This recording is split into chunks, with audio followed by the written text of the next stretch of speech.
अस्सलाम वालेकुम, मैं हूं शाहजेब खानजादा। सुप्रीम कोर्ट ने आज मखसूस नशिस्तों के केस में अपना ही फैसला कलअदम कर दिया है और 6 के मुकाबले में 7 की अक्सरियत से इलेक्शन कमीशन, नून लीग, पीपल्स पार्टी और JUI की नजरसानी की दरख्वास्तें मंजूर कर ली हैं और पेशावर हाई कोर्ट का फैसला बरकरार रखते हुए तहरीक इंसाफ को मखसूस नशिस्तें देने का हुक्म कलअदम करार दे दिया है।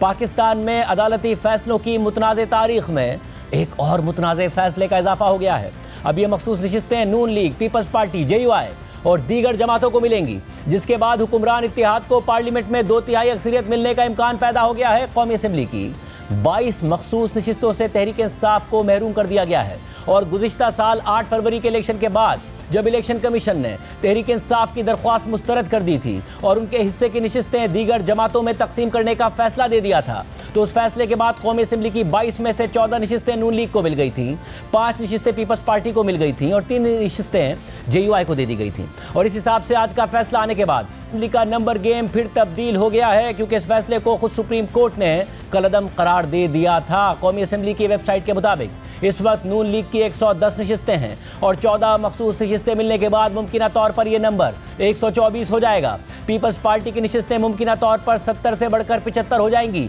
और यूं हुक्मरान इत्तेहाद की नशिस्तों का मजमूई नंबर मुमकिना तौर पर 233 हो जाएगा और कौमी असम्बली में 224 अराकीन पर 2/3 अक्सरियत हासिल हो जाती है। आज सुप्रीम कोर्ट के आईनी बेंच के 7 जजेस ने अक्सरियत की बुनियाद पर फैसला सुनाया, जिनमें आईनी बेंच के सरबराह justice Aminuddin Khan, justice Musarrat Hilali, justice Naeem Akhtar Afghan, justice Shahid Bilal, justice Hashim Kakar, justice Aamir Farooq और जस्टिस अली बाकिर नजफी शामिल हैं। जस्टिस हसन अजहर रिजवी और जस्टिस मोहम्मद अली मजहर ने मशरूत नजरसानी मंजूर की, जबकि जस्टिस जमाल खान मंदूखेल अपने मरकजी केस के फैसले पर कायम हैं।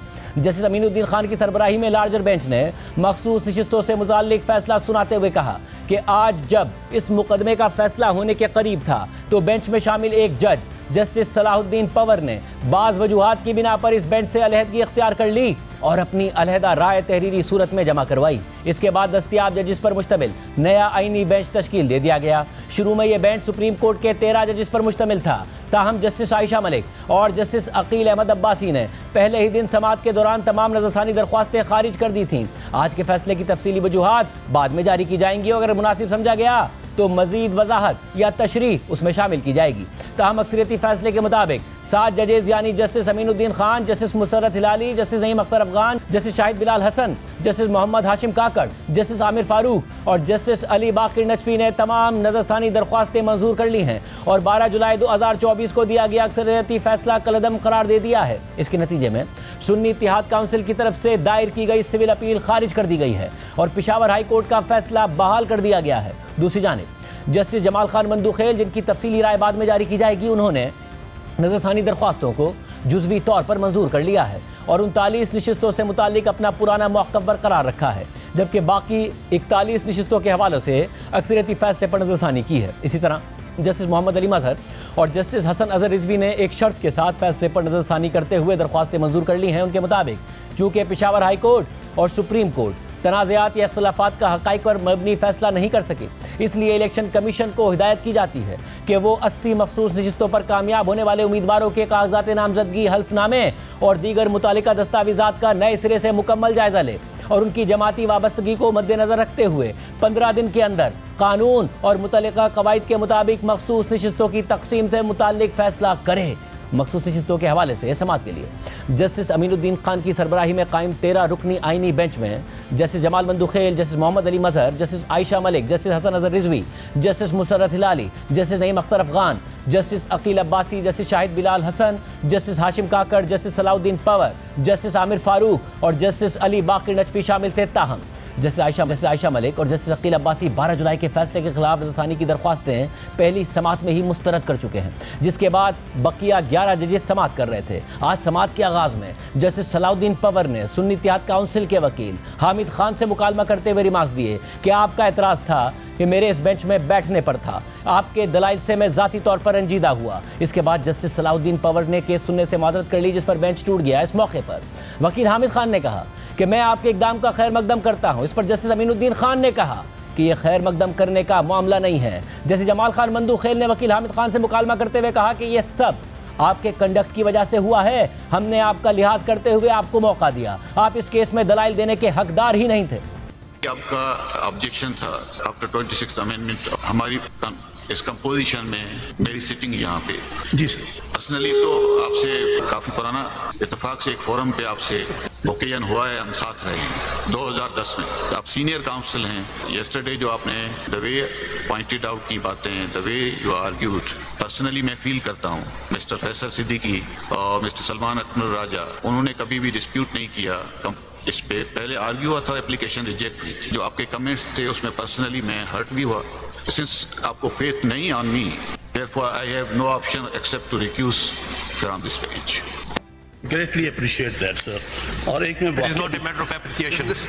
Not a matter of appreciation. This is because of your conduct. Let me give you are the third counsel whom we are giving the time for hearing of this matter.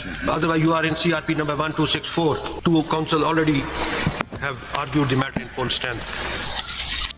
एक case में दो वकला को इजाजत नहीं होती। आपको हमने इज्जत की खातिर आपको मौका दिया। Otherwise you are not entitled to argue because very much entitled. मेरी सेपरेट पिटीशन है आपके साथ। प्लीज आपको मौका दिया गया, आप इसका नाजायज। One of the members have recused.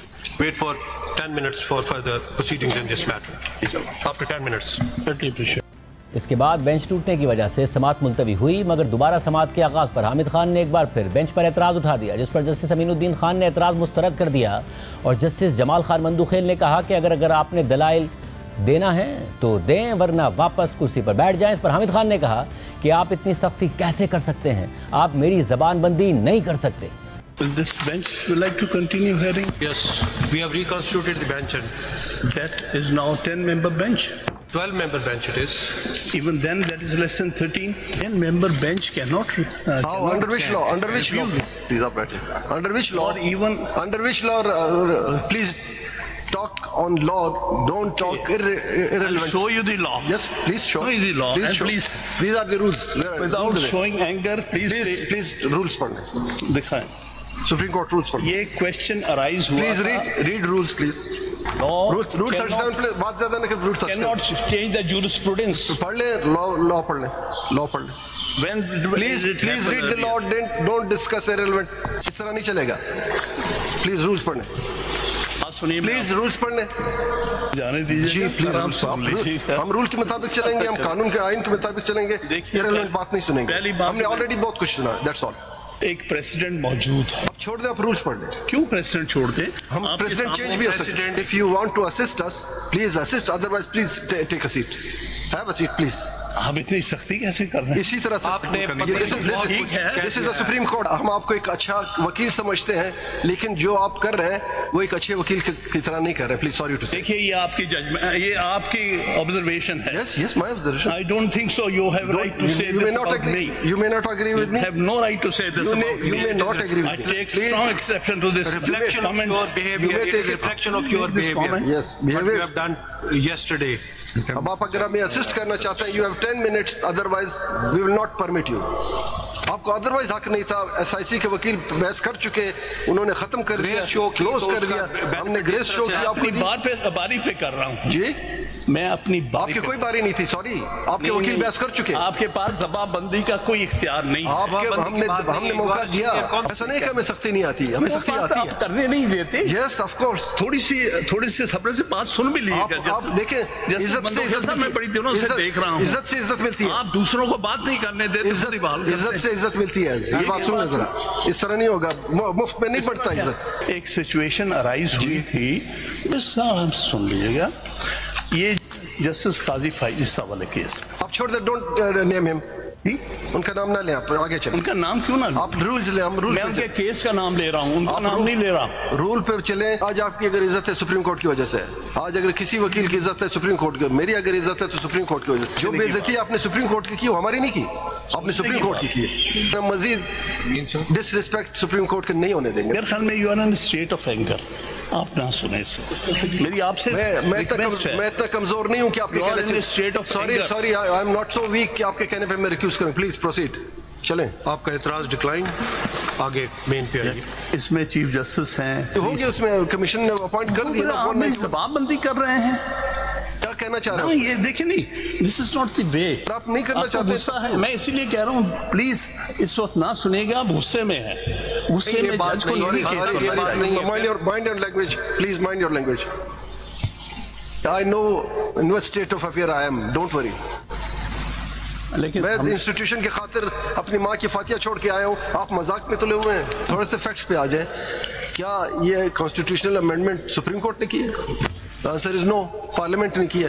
क्या आप पार्लियामेंट के मेंबर हैं? आप सेनेटर हैं? क्या आपने 26वीं आईनी तरमीम के खिलाफ वोट दिया? The answer is no.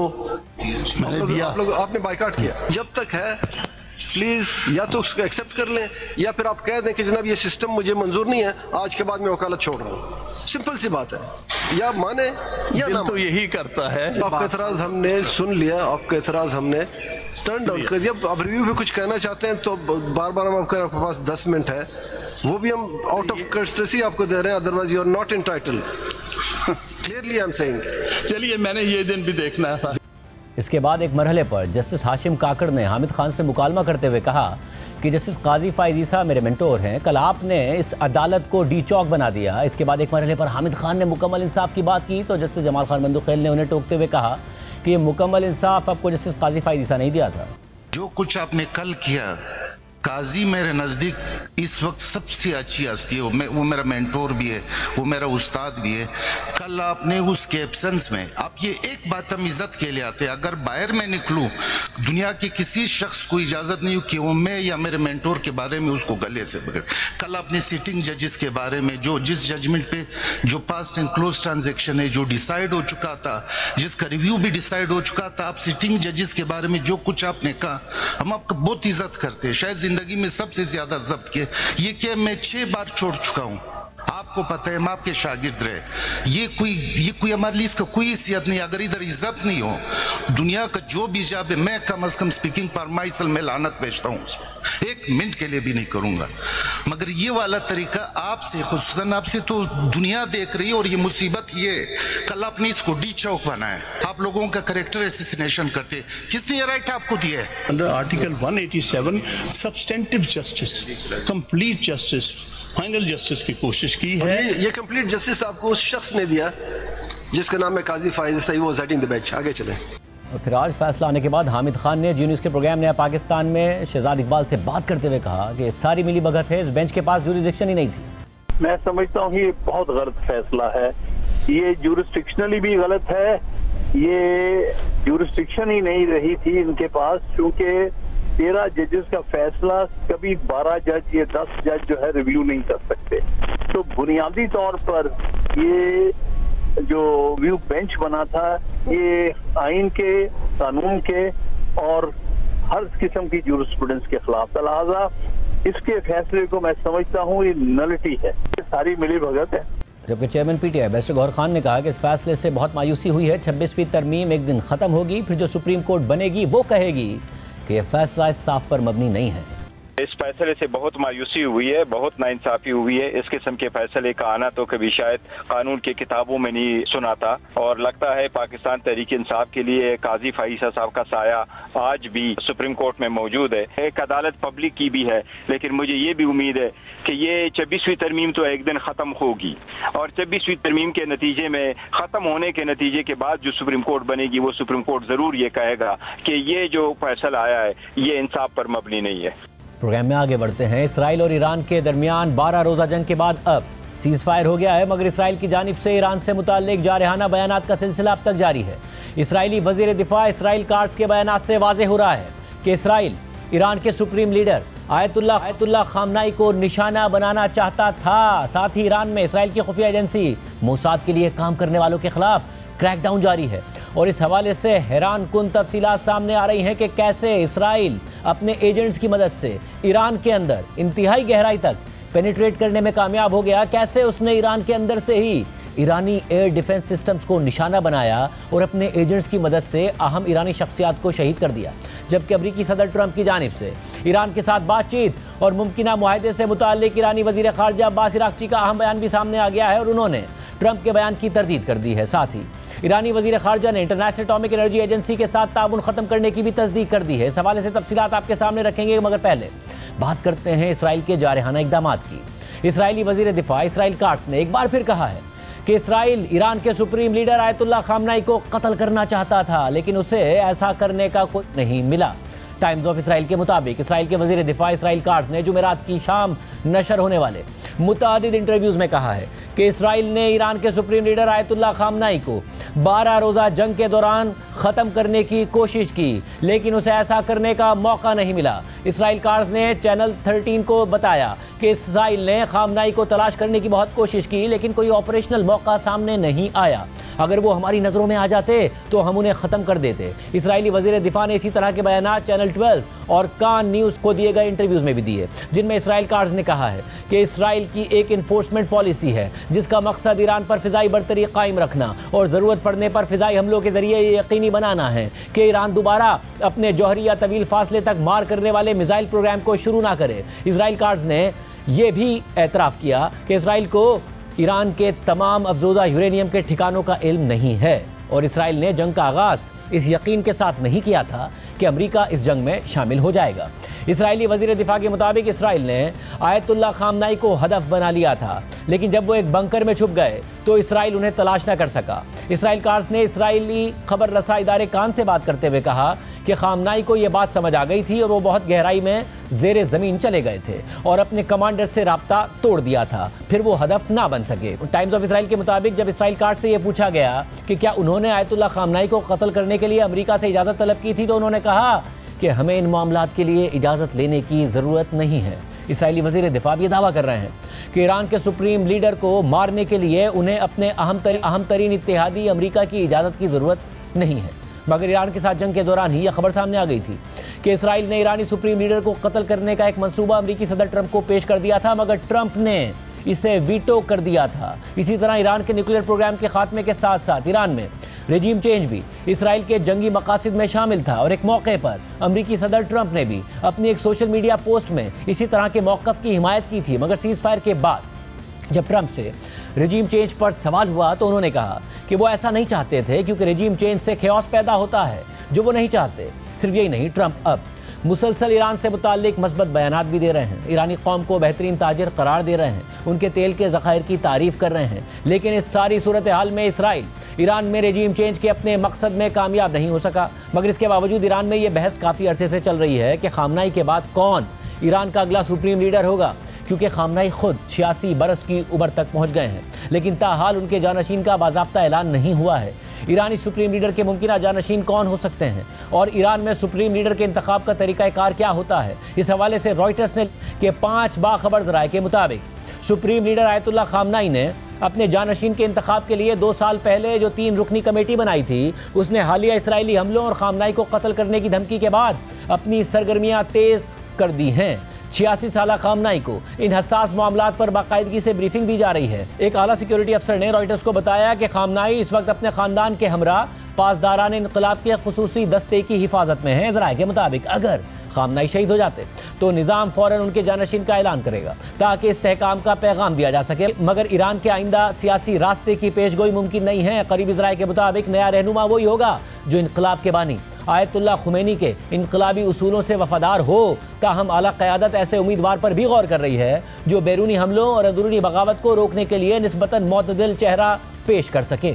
ज़राए के मुताबिक 2 अहम उम्मीदवार सामने आए हैं। एक खामनाई के बेटे 56 साला मुज्तबा खामनाई हैं जो तसलसल की अलामत समझे जाते हैं, और दूसरे आयतुल्लाह खुमैनी के पोते हसन खुमैनी। हसन खुमैनी इस्लाह पसंद धड़े से करीबी ताल्लुक़ रखते हैं और अगरचे वो समाजी और सियासी नरमी के हामी हैं, मगर उनका ख़ानदानी पस मंज़र उलमा और पासदारान में इज़्ज़त का बाइस है। हफ्ते को अमरीकी बमबारी से कुछ घंटे पहले उन्होंने खामनाई की हिमायत में यह पैगाम दिया कि यह हक़ीर खादिम हर उस मुहाज पर हाजिर होने को तैयार है जो आप ज़रूरी समझें। इसराइल और अमेरिका के साथ हालिया कशीदगी के दौरान हसन खुमैनी को इसलिए संजीदा उम्मीदवार के तौर पर देखा जा रहा है क्योंकि वो आयतुल्लाह खामनाई के बेटे मुज्तबा के मुकाबले में दाखिली और खारजी सतह पर ज़्यादा मुफाहमत पसंद शख्सियत हो सकते हैं। मुज्तबा खामनाई सख्त गिर मौक़िफ़ रखते हैं और हर बड़े मामले पर अपने वालिद के नज़रियात के हामी हैं, जो कि मौजूदा हालात में ख़तरनाक साबित हो सकता है। वो एक दरमियाने दर्जे के आलिम हैं जो कुम में पढ़ाते हैं और अगरचे वो किसी सरकारी ओहदे पर नहीं रहे मगर अपने वालिद के ज़रिए असर व रसूख रखते हैं। अमेरिका ने उन्हें 2019 में पाबंदियों का निशाना बनाया था। दीगर कई मुमकिन उम्मीदवार उम्मीदवार या तो वफात पा चुके हैं जैसे कि रफसंजानी, शाहरोदी और रईसी, या फिर पस मंजर में जा चुके हैं जैसे कि सादिक लारिजानी, अली रजा एराफी जैसे उलमा अभी फहरिस्त में मौजूद हैं मगर मुज्तबा और हसन खुमैनी से पीछे हैं। तज्जियाकारों के मुताबिक ये भी मुमकिन है कि पासदारान इनकलाब ऐसा गैर मारूफ उम्मीदवार लाएं जो महज उनका मोहरा हो और खामनाई जैसे इख्तियारात ना रखता हो। खुमैनी की वफात के बाद 1989 में जब खामनाई सुप्रीम लीडर बने तो वो एक दरमियाने दर्जे के आलिम थे और उनके इंतखाब पर कई बाअसर उलमा ने सवाल उठाया था, मगर वक्त के साथ उन्होंने अपनी गिरफ्त मजबूत कर ली और हर किस्म की मुखालफत पर काबू पाकर मुल्क के सबसे ताकतवर फैसला साज बन गए। सुप्रीम लीडर के मनसब को इस्लामी इनकलाब के बाद आइन में शामिल किया गया था जो सदर और पार्लिमान पर भी बालादस्त हैसियत रखता है। सुप्रीम लीडर को बाज़ाब्ता तौर पर माहिरीन की मजलिस मुंतखब करती है जो 88 उलमा पर मुश्तमिल इदारा है। इस इदारे के लिए भी उम्मीदवारों को सख्त गिर निगरान इदारा मंजूर करता है। हसन खुमैनी को 2016 में सख्त गिर हलकों ने इस इदारे के लिए उम्मीदवार बनने से रोक दिया था। ताहम जानशीनी के मंसूबा साज जानते हैं कि वो अवाम में सख्त गिरों के मुकाबले में ज़्यादा मकबूल हो सकते हैं। पिछले साल उन्होंने ईरान में गुर्बत और महरूमी के बाइस अवामी नाराज़गी के बहरान पर खबरदार किया था। दूसरी तरफ इसराइली हमलों में पासदारान इनकलाब के कई आला कमांडर्स भी मारे जा चुके हैं जिससे इक़्तिदार की मुंतकली मजीद पेचीदा हो सकती है क्योंकि सुप्रीम लीडर की हुक्मरानी को मजबूत बनाने में पासदारान इनकलाब का मरकजी किरदार रहा है। खामनाई ने ताहाल अपने जानशीन के हवाले से कोई राय जाहिर नहीं की है। ज़राए का कहना है कि वो कई बार अपने बेटे की जानशीनी की मुखालफत कर चुके हैं क्योंकि खामनाई ईरान में मोरूसी हुक्मरानी की वापसी का तासुर नहीं देना चाहते हैं क्योंकि ये वही निज़ाम होगा जिसे 1979 में इनकलाब के जरिए ख़त्म किया गया था। इसराइली ख्वाहिशात के मुताबिक ईरान में रजीम चेंज नहीं हो सका, मगर इस हवाले से ईरान के अंदर लोग क्या सोच रहे हैं। CNN के नुमाइंदे ने ईरान के सूबे क़ुम, जहां ईरान का अहम तरीन फुर्दो का न्यूक्लियर प्लांट भी वाक़ है, जहां पर अमेरिका ने हमला किया, इस सूबे में मौजूद ईरान के अहम मुक़द्दस मकाम बीबी मासूमा के रोज़े में ईरानी उलमा से बात की और उनसे पूछा कि वो इसराइल के साथ जंग और इसके बाद ईरान के मुस्तकबिल से मुताल्लिक़ क्या सोचते हैं। This is the holy shrine of Masume. ये क़ौम में बीबी मासूमा का रोज़ा है और ये ईरान का दूसरा सबसे मुकद्दस मकाम है। ये जगह इस्लामी जमहूरिया ईरान के लिए इंतहाई अहम है। यहाँ पर बहुत से मजहबी स्कूल मदारिस हैं और इस्लामी जमहूरिया ईरान के इक़दामात के हवाले से मजहबी सोच इसी जगह से परवान चढ़ती है और इस जगह की अहमियत उस वक्त मजीद बढ़ गई है कि जब ईरान को इसराइल और अमेरिका के साथ जंगी सूरत हाल का सामना रहा। हमने यहाँ मौजूद मुतअद्दिद उलमा से पूछा कि वो इस जगह के बारे में और मुस्तकबिल के बारे में क्या सोचते हैं। अगर ट्रंप की नीयत वाकई अमन की है तो उन्हें चाहिए कि वो दूसरे मुमालिक से ना उलझें और लोगों को अपनी जिंदगी जीने दें। खुदा ने खुद ये वादा किया है कि तुम अगर उस पर भरोसा करोगे तो खुदा तुम्हारे तीरों का रुख दुश्मन के दिल की तरफ मोड़ देगा और तुम्हारी रहनुमाई करेगा। उन्हें लगता है कि वो हमें हमारे लिए चुने गए रास्ते से हमें बमबारी करके मार के और दहशत फैलाकर हटा देंगे। उनकी हरकतें हमारे ईमान को कमजोर नहीं करती बल्कि मजीद मजबूत करती हैं।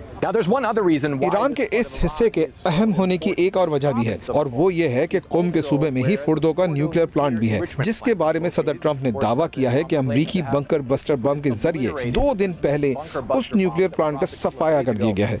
ईरानी ये तो तस्लीम करते हैं कि उनके न्यूक्लियर प्लांट को नुकसान हुआ है, मगर वो ये भी कहते हैं कि उनका प्लांट अब भी सलामत है और वो ये भी कहते हैं कि वो न्यूक्लियर अफजूदगी के अपने हक से पीछे नहीं हटेंगे और वो ये भी कहते हैं कि वो अमेरिका और इसराइल के दबाव के आगे नहीं झुकेंगे।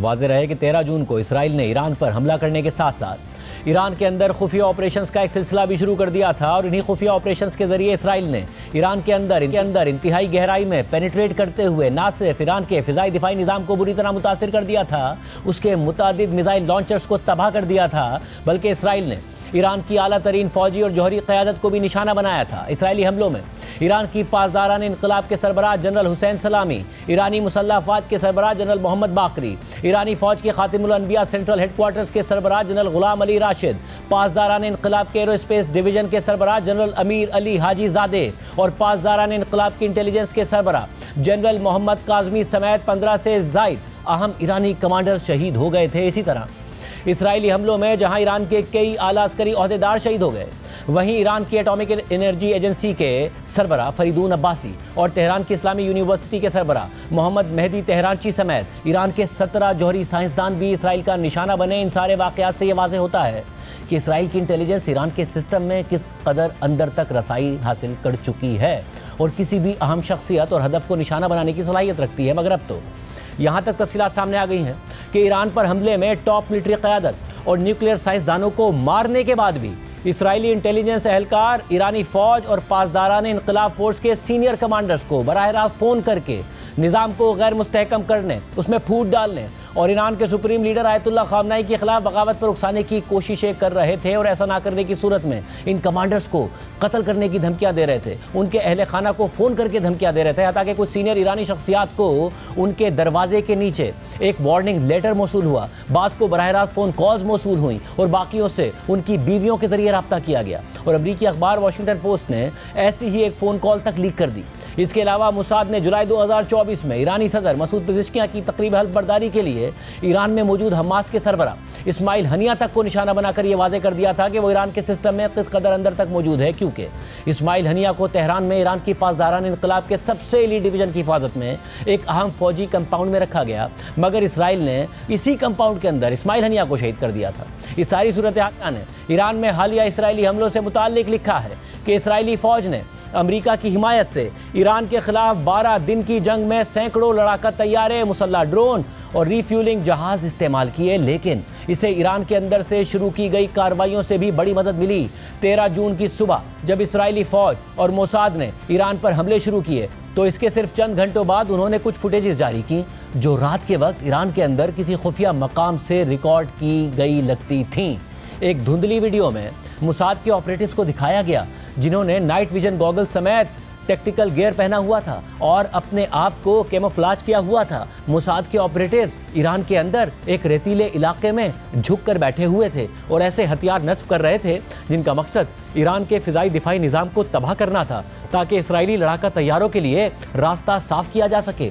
दीगर वीडियोज़ में दिखाया गया है कि कुछ मिसाइल जिन पर कैमरे लगे हुए थे ईरान के मिसाइल डिफेंस सिस्टम और बैलिस्टिक मिसाइल लॉन्चिंग प्लेटफॉर्म्स पर जाकर लगते हैं। ये मिसाइल गालिबन स्पाइक मिसाइल थे जो छोटे इंतहाई दुरुस्त निशाना लगाने वाले मिसाइल होते हैं और दुश्मन की नज़रों से छुपे हुए हदफ को भी निशाना बना सकते हैं। रिपोर्ट के मुताबिक ईरानी हुक्काम ने भी इन हथियारों के इस्तेमाल की तस्दीक की है और ईरान की सरकारी मीडिया ने ऐसी तस्वीर दिखाई हैं जिनमें स्पाइक मिसाइल लॉन्चर्स के बचे हुए हिस्से एक खुले इलाके में पाए गए, यानी इसराइल ने ईरान पर हमला करने के लिए ईरान के अंदर से ही इन मिसाइलों को ऑपरेट किया था। ईरानी हुक्काम का कहना था कि ये हथियार इंटरनेट से जुड़े खुदकार और रिमोट कंट्रोल निज़ाम से लैस थे और इनको मोसाद के दहशतगर्द एजेंट्स चला रहे थे। ये कार्रवाई जुज़वी तौर पर नवंबर 2020 में होने वाली इसराइली ऑपरेशन की याद दिलाती है जिसमें ईरान के न्यूक्लियर प्रोग्राम के सीनियर ओहदेदार मोहसिन फ़खरीज़ादे को कत्ल कर दिया गया था। मोहसिन फ़खरीज़ादे को तेहरान के करीब एक शहर में उस वक्त गोली मारकर निशाना बनाया गया जो अपनी बीवी और मुहाफिजों के साथ गाड़ी में सफ़र कर रहे थे। उस वक्त ईरानी हुक्काम ने तस्दीक की थी कि यह कत्ल रिमोट कंट्रोल और आर्टिफिशियल इंटेलिजेंस से चलने वाले आलात के जरिए किया गया है, जबकि इसराइली मीडिया ने दावा किया था कि मोसाद ने ईरान में 1 टन वजनी गन मुख्तलिफ टुकड़ों में स्मगल की थी और बाद में इस गन को असेंबल करके एक पिकअप ट्रक पर नस्ब किया गया। फिर उस गन से मोहसिन फ़खरीज़ादे को कत्ल किया गया। कत्ल के बाद धमाके से वो गन भी उड़ा दी गई।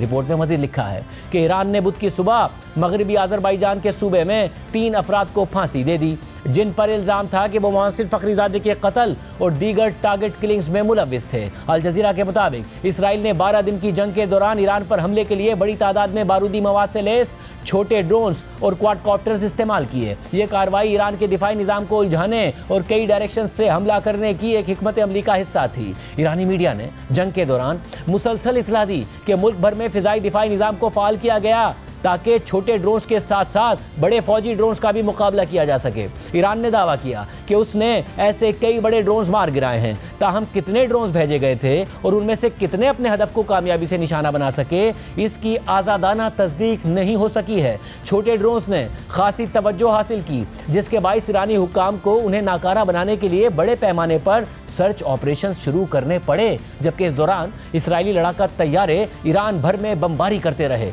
और ईरानी हुक्काम ने खास तौर पर रात के वक्त सर्च पार्टियां मुनज़्ज़म की जिनमें सिक्योरिटी फोर्सेस शामिल थीं जो मोटरसाइकिलों या गाड़ियों पर गश्त करती थीं ताकि किसी मशकूक ट्रक या हरकत को तलाश किया जा सके।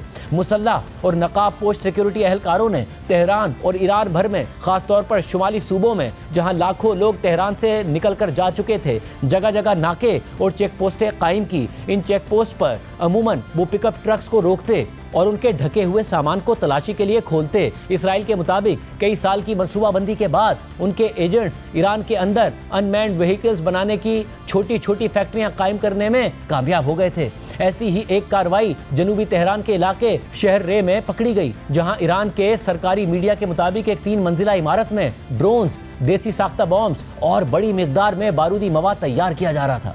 ईरान के सरकारी टीवी ने एक और ऐसी ही कार्रवाई की फुटेज भी दिखाई, जिसमें 6 ईरानी शख्स, जिन्हें मुसाद एजेंट्स कहा गया, छोटे बॉम्ब से लेस क्वाडकॉप्टर्स, टाइमर वाले बॉम्ब, दस्ती बॉम्ब और दीगर हथियार तैयार कर रहे थे। अल जज़ीरा की रिपोर्ट में मजीद लिखा है कि इसके अलावा ऐसी गाड़ियों की भी इतलात थीं जिनमें बारूदी मवाद नस्ब किया गया था, लेकिन ईरानी हुकाम ने इसकी सरकारी तौर पर तस्दीक नहीं की। सरकारी टीवी पर कुछ गिरफ्तार शुदा मुल्जिमान को दिखाया गया जिनके हाथ बंधे हुए थे और आंखों पर पट्टियां बंधी हुई थी। ईरानी अदलिया के सरबरा गुलाम हुसैन मोहसिनी और तेहरान के सरकारी वकील अली सालेह ने खुद सरकारी टीवी पर एक नामालूम मुल्जिम से तफ्तीश की, जिसने एतराफ़ किया कि वो मुसाद के लिए छतों पर चढ़कर ईरान के फ़िज़ाई दिफाई निज़ाम की वीडियोज़ बनाने की कोशिशें कर रहा था।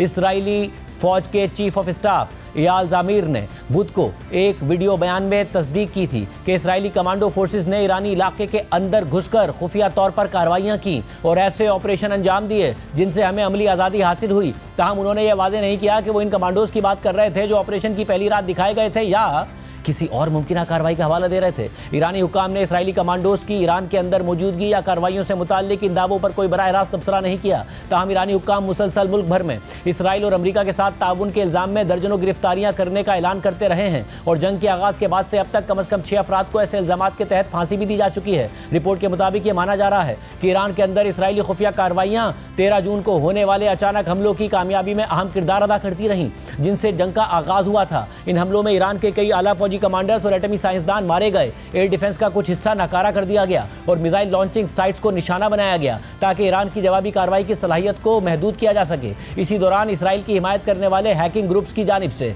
ईरान में बड़े साइबर हमले भी किए गए, जिनसे मुल्क के 2 सबसे बड़े बैंक्स और सबसे बड़ी क्रिप्टो करेंसी एक्सचेंज का निजाम वक्ती तौर पर बंद हो गया। इस हफ्ते रियासती मीडिया से मुंसलिक ज़राए की जानिब से एक बगैर तारीख की वीडियो गर्दिश में आई, जिसमें पासदारान इनकलाब के एरोस्पेस डिवीजन के सरबरा अमीर अली हाजीजादे, जो इसराइली हमलों में मारे गए, वो एक तकरीर के दौरान ये कहते दिखाई दिए कि हम सब मोबाइल फोन्स और दीगर कम्युनिकेशन डिवाइसेस के जरिए मुसाद की निगरानी में हैं। अमीर अली हाजीजादे, जिन्हें तेहरान या उसके आसपास एक ज़ेर ज़मीन बंकर में दीगर आला एरोस्पेस कमांडर्स के साथ मीटिंग के दौरान कत्ल कर दिया गया, उन्होंने अपनी तकरीर में दूसरों को मोहतात रहने, अपने मोबाइल फ़ोन बंद रखने और उन्हें वक्तन फ़वक्तन तब्दील करने की तलकीन की थी। इसराइली साइबर हमले के जवाब में ईरानी हुकाम ने इंटरनेट की रसाई भी बंद कर दी थी। नेट ब्लॉक्स, जो कि एक इंटरनेट ऑब्जर्वेटरी है, उनके मुताबिक एक मौके पर ईरान की तकरीबन 97% इंटरनेट कनेक्टिविटी बंद कर दी गई थी। ये ना सिर्फ ईरान में नाफिज की गई सबसे बड़ी और सख्त इंटरनेट बंदिशों में से एक थी, बल्कि मुमकिन तौर पर दुनिया भर में भी ऐसी मुकम्मल बंदिश कम ही देखने को मिली है। ताहम जंगबंदी के निफाज के 2 दिन बाद जुमेरात तक ज़्यादातर इंटरनेट पाबंदियाँ ख़त्म कर दी गईं। इस सारी सूरत हाल में ईरान ने इसराइल के साथ ताउन करने वाले एजेंटों के खिलाफ सख्त क्रैकडाउन भी शुरू कर दिया है और साथ ही इस हवाले से मज़ीद सख्त कवानीन पर भी काम शुरू कर दिया है। इसकी तफसीलात छोटे से ब्रेक के बाद। ईरान ने इसराइल के साथ ताउन करने वालों के खिलाफ सख्त क्रैकडाउन भी शुरू कर दिया है और साथ ही इस हवाले से मज़ीद सख्त कवानीन भी बनाने शुरू कर दिए हैं।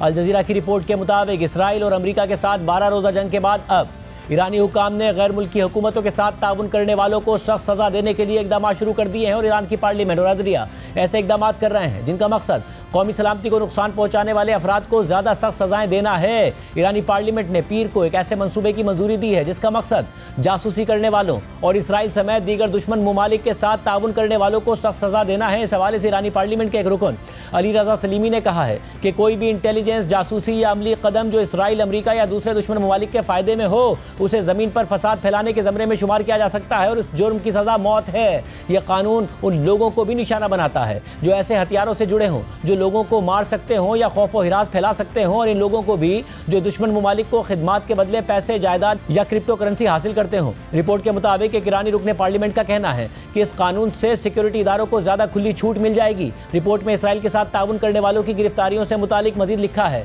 कि ईरान के शुमाल मगरिब में वाक़े मगरबी आज़रबाईजान सूबे के शहर उर्निया में बुध की सुबह हुक्काम ने 3 ईरानियों को इसराइल के साथ ताउन के इल्ज़ाम में फांसी दे दी। इन अफराद को मुहारबा यानी खुदा के खिलाफ जंग और ज़मीन पर फसाद फैलाने के जुर्म में सज़ा दी गई। इन पर इल्ज़ाम था कि वो ऐसी चीज़ें ईरान में लाए जो ईरानी हुक्काम को कत्ल करने के लिए इस्तेमाल की गईं अदलिया ने इन मारे गए अफराद के नाम नहीं बताए, लेकिन उन फांसियों को नवंबर 2020 में इसराइल के हाथों एटमी साइंसदान मोहसिन फखरीजादे के कत्ल से जोड़ा जा रहा है।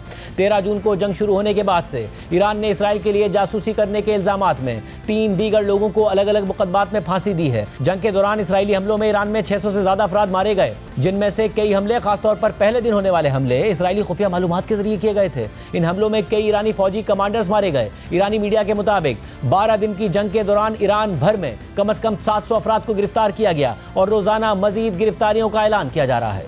ईरान के जनूब मगरिब में इराक की सरहद के करीब वाक़े खुजिस्तान सूबे के प्रोसिक्यूटर जनरल ने बुध को बताया कि 23 अफराद के खिलाफ फर्द जुर्म आयद की गई है और इन अफराद पर तखरीबी कार्रवाइयों और इस्लामी जमहूरिया ईरान के मुकद्दस निज़ाम के खिलाफ प्रोपेगेंडे का इल्ज़ाम है। रिपोर्ट में मजीद लिखा है कि ईरान के बहुत से दीगर सूबों में भी इसी तरह की गिरफ्तारियों या मुकदमात का ऐलान किया गया है, जिनमें मगरबी सूबे किरमानशाह से 115, जनूबी सूबे फारिस से 53 और शुमाली सूबे गिलान से 36 गिरफ्तारियां शामिल हैं। एमनेस्टी इंटरनेशनल ने गुज़िश्ता हफ्ते कहा था कि इसराइल से मुबैना ताउन के इल्ज़ाम में गिरफ्तार अफराद को जल्दबाजी में सजाएं देना यह जाहिर करता है कि ईरानी हुक्काम सजाए मौत को एक हथियार के तौर पर इस्तेमाल करते हैं ताकि लोगों पर कंट्रोल कायम रखा जाए और खौफ फैलाया जाए। एमनेस्टी इंटरनेशनल ने मजीद कहा कि जो लोग पहले से सजाए मौत के मुंतजिर हैं उनके लिए खतरा बढ़ गया है और ये भी बताया कि ऐसे मुल्जिमान को अक्सर इंतहाई गैर मुनसिफाना मुकदमात का सामना होता है। इसके अलावा ईरानी हुक्काम ऑनलाइन सरगर्मियों पर भी सख्त कार्रवाई कर रहे हैं, खासतौर पर ऐसी किसी भी सरगर्मी पर जो इसराइल या अमरीका के हक में समझी जाए, जैसे कि ईरान पर उनके फौजी हमलों की हिमायत करना। अल जज़ीरा के मुताबिक कुछ ईरानी शहरियों ने ऑनलाइन बताया है कि उन्हें अदलिया के जराइम के रोकथाम के महकमे की तरफ से एक जैसे पैगामात मौसूल हो रहे हैं। इन पैगामात में कहा गया है कि इसराइल से वाबस्ता किसी भी ऑनलाइन अकाउंट की मेंबरशिप या उसको फॉलो करना कानूनन जुर्म है और उस पर सजा दी जा सकती है। और इस पैगाम में लिखा होता है कि आपका नंबर सेहूनी रेजीम के पेजेस से मुंसलिक पाया गया है। आपको खबरदार किया जाता है कि आप अपने हिमायती कमेंट्स और लाइक्स फौरन हटा दें और इन पेजेस को छोड़ दें, वरना आपके खिलाफ कार्रवाई की जाएगी। इसराइल की जानिब से ईरान के अंदर छोटे ड्रोन्स और धमाका खेज क्वाडकॉप्टर्स के इस्तेमाल के बाद ऐसे तैयारों के हवाले से कवानीन को भी मजीद सख्त करने की तैयारी की जा रही है। ईरानी हुकूमत से मुंसलिक फारिस न्यूज़ एजेंसी ने बुध को रिपोर्ट किया कि ईरानी पार्लियामेंट ने एक मंसूबे की मंजूरी दी है जिसके तहत बगैर लाइसेंस के ड्रोन रखने वालों के लिए सजा मुकर्रर की जाएगी। प्रोग्राम में एक ब्रेक शामिल करते हैं, एक और अहम खबर आपके सामने रखें। गजा में इसराइली जारियत पूरी शिद्दत के साथ जारी है और आज भी 47 फ़लस्तीनी इसराइली हमलों में शहीद हो गए और ऐसे वक्त में है जब पूरी दुनिया की तवज्जो इसराइल और ईरान के दरमियान हमलों के तबादले पर मरकूज थी। इसी दौरान गजा में इसराइली बर्बरियत भी बगैर किसी वक्फे के जारी रही। गजा की वजारत सेहत के मुताबिक ईरान के साथ 12 रोज़ा जंग के दौरान इसराइली फोर्सेस ने गजा में कम से कम 870 फ़लस्तीनी शहीद कर दिए, जिसके बाद गजा में फ़लस्तीनियों की मजबूरी शहादतों की तादाद 56,000 से ज़ायद हो गई है। इसके अलावा फ्रांसीसी नशरियाती इदारे फ्रांस 24 ने इसराइल और अमरीका की हिमायत से कायम मुतनाज़ गजा ह्यूमैनिटेरियन फाउंडेशन के इमदाद की तकसीम के मराकज़ पर होने वाली इसराइली फायरिंग से मुतासरा फ़लस्तीनियों से मुताल्लिक़ एक रिपोर्ट बनाई है, जिसमें इसराइल की जानिब से भूख को बतौर हथियार इस्तेमाल करने की तफसीलात बताई गई। ये बुरी तरह से जख्मी हुए लोग मुश्किल से अस्पताल तक पहुंच पाए हैं। ये सब सेंट्रल गजा में एक रिफ्यूजी कैंप के पास खुराक की तकसीम के वक्त खाने लेने गए थे कि इसराइली फौज ने उन पर फायरिंग कर दी। हम तकरीबन 50,000 लोग खाना लेने गए थे। इसराइली फौज ने हमें चालबाजी के जरिए खुराक की तकसीम की जगह पर बुलाया और फिर हम सब पर फायरिंग शुरू कर दी। बहुत से लोग गलियों में मरे हुए पड़े हैं। इसराइल का कहना है कि वो इस वाक़ये की वजूहात को रिव्यू कर रहा है। जब से इसराइल ने गजा में खुराक की तकसीम का नया तरीका कार शुरू किया है, उस वक्त से गजा में बार बार ऐसे मनासिर सामने आ रहे हैं। ये खुराक की तकसीम नाम नेहाद गजा ह्यूमैनिटेरियन फाउंडेशन के जरिए तस्लीम की जा रही है, जिसे इसराइल और अमरीकी हुकूमत चलाते हैं। अक़वाम मुत्तहिदा और दीगर इमदादी इदारों ने इस नई इमदादी तंजीम के साथ काम करने से इनकार कर दिया है, क्योंकि उनका कहना है कि ये नई तंजीम इसराइली फौज के मकासद के हुसूल के लिए बनाई गई है। यहाँ पीर के दिन गजा के भूखे अवाम इन इमदादी ट्रकों पर चढ़ गए ताकि किसी भी तरह जितनी इमदाद हासिल कर सके वो कर ले। इस सब के दौरान मुतादिद फ़लस्तीनी जख्मी हो गए। अगर तुम हमें खाना देना चाहते हो तो दो, अगर नहीं देना चाहते तो हमें मार दो। अगर तुम नहीं चाहते कि हम एक पुरसकून जिंदगी गुजारें तो हमें मार डालो। मंगल के दिन अक़वाम मुत्तहिदा इंसानी हुकूक के दफ्तर ने सारी सूरत हाल की मजम्मत करते हुए कहा कि इसराइल गजा में इमदाद को एक हथियार के तौर पर इस्तेमाल कर रहा है और ये एक जंगी जुर्म है। और फ़लस्तीनी पनाह गज़ीनों के लिए अक़वाम मुत्तहिदा की एक एजेंसी ने भी इन्हीं जज्बात के साथ कहा कि गजा में इमदाद की तकसीम का नया मॉडल एक मौत का जाल है और इससे लोगों की जानें बचाने के बजाय उन्हें मारा जा रहा है। मगर फिर गजा ह्यूमैनिटेरियन फाउंडेशन का इसरार है कि उसका निज़ाम चल रहा है और उसने 6,80,000 फूड बॉक्सेस की तकसीम कर दी है। आज के प्रोग्राम में इतना ही, दीजिए। अल्लाह हाफिज़।